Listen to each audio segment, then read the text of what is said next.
Good day everyone, especially ni Sir. I am Brisney Kuyakot from G2I-1 section.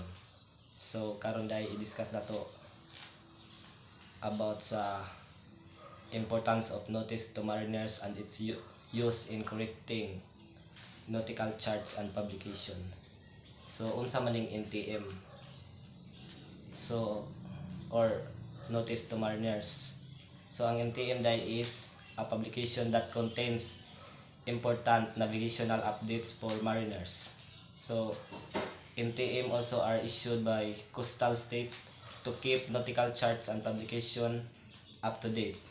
They also include navigational warnings and other marine data.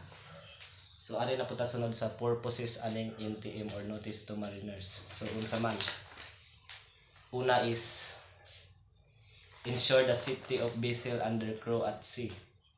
So ang NTM po di ay nakahatag og assurance sa mga barko, mga crew sa dihang ana sila sa kadagatan. So ikaduha is provide mariners with reliable data for safe navigation.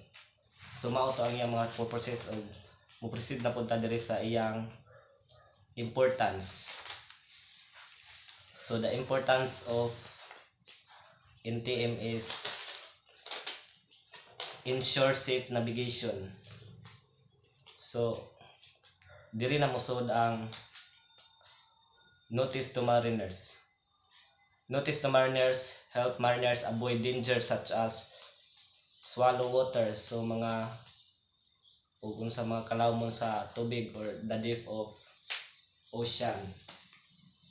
New obstacles, mga bag-ong mga salit na tawag na basta kay obstacles or changes in navigation. Sunod kay compliance with maritime law. The SOLAS conviction requires ship to use update charts and publication for safe navigation. So ang kanila SOLAS kay mode or safety of life of sea.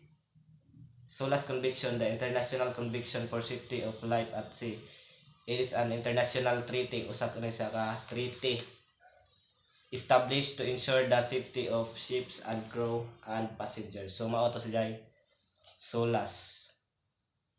Muna dahil nag-require sa mga barko nga kinahanglan i-update ang chart o ang publication para sa safety nga pagnabigasyon or paglayag sa mga barko. Safety ang mga crew, dira kay crew o apil ang mga passenger. So ari tas ikatulo, improve voyage planning. Voyage. Accurate charts help ship choose the safest and most efficient routes. So pinaagi ani makuha jud ang kuan kanang accurate nga ruta or makuan jud murag adto sila maagi sa safety nga ruta, murag dili sila saag ba tungod sa pag-improve sa voyage planning. So ari na tas ikaupat. So ang ikaupat nga importance sa NTMs, protect the environment, helps to prevent ship entering restricted or ecologically sensitive area. So ang NTM po di ay naghatag po murag data nga dili ta makasud anang area mga restricted area ginabawal paagian.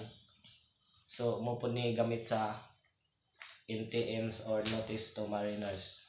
So masabtan naman nato mga sensitive area, gibawal nga area, automatic na siya nga murag mo hatag og information.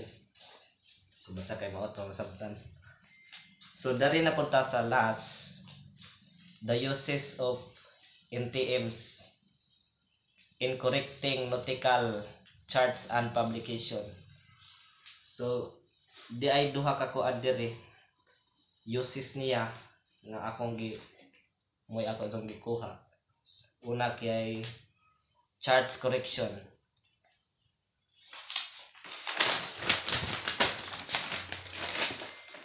NTM or notice to mariners provide on navigational hazard, new buoys or sa ba sila, new buoys, changes in a water depths, risks, and other features that affect charts accuracy. So unsa man siya ha?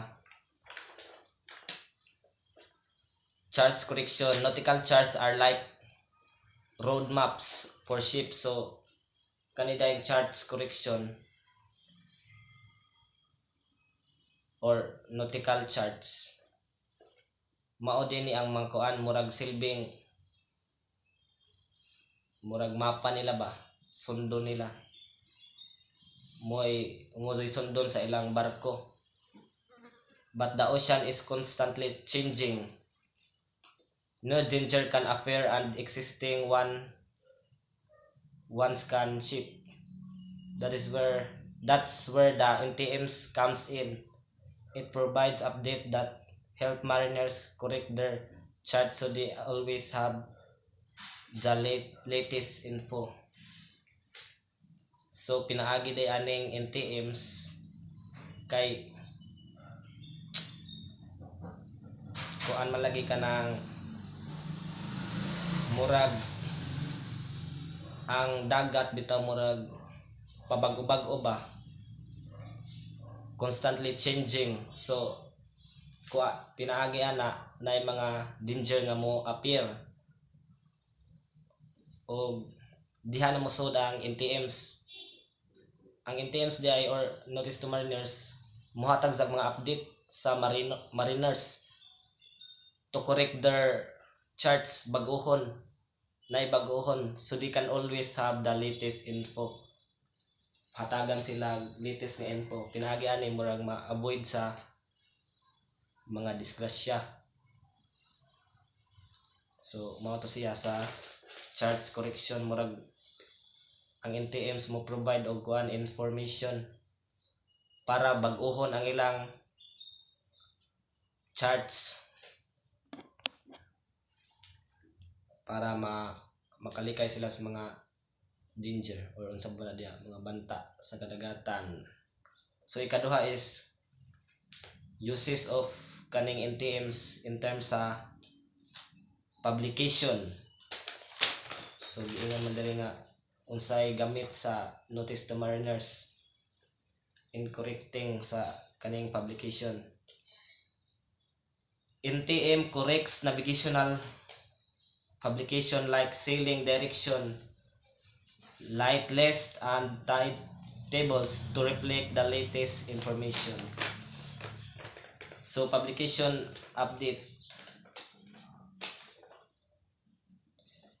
like sailing direction lights and tide tables contain important information about coast, ports, and navigational aids.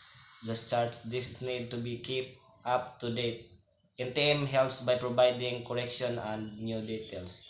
So example, if a port expand and adds new berths or changes its regulation. So ang dungguanan bitaw na mga pagbago or na gipang-usob nila, nagpadako ba siya or na mga update sa ilang mga regulation. If a lighthouse gets a new lights pattern or a buoy is removed, so gibalhin, that update will go into lights list. Even tide prediction can change due to natural shifts or human activity, so NTM ensure that tide tables are adjusted accordingly.